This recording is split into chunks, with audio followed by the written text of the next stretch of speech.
Start by bringing a large pot of salted water to a boil. Add your spaghetti and cook it according to the package instructions, usually around 8 to 10 minutes or until al dente. Once the pasta is done, reserve about 1 cup of pasta water to use later. Cut to pasta boiling in the pot, stirring it showing pancetta in the pan. While the pasta's cooking, let's get our pancetta or guanciale into a hot pan. If you don't have guanciale, pancetta works just fine. Add a small drizzle of olive oil to your pan and cook the meat over medium heat until it's crispy and golden, about 3 to 4 minutes. Cut to cooking pancetta. Crispy golden pieces cracking eggs into a bowl.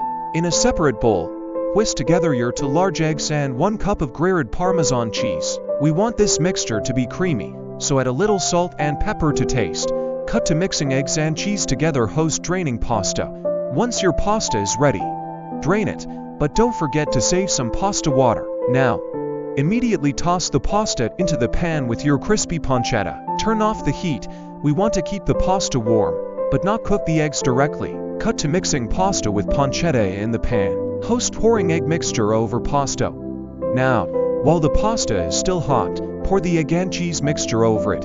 Stir quickly to coat the pasta. The heat from the pasta will gently cook the eggs, creating that smooth, creamy carbonara sauce. If the sauce is too thick, add a little reserved pasta water until it reaches your desired consistency. Cut to stirring pasta, creamy sauce forming. Give it a quick taste, and don't forget to add a bit more black pepper. Traditional carbonara is peppery, so don't be shy. Cut to finishing touches, black pepper sprinkled on top, plating the dish. And there you have it, your perfect plate of spaghetti carbonara. This creamy, flavorful pasta is sure to impress.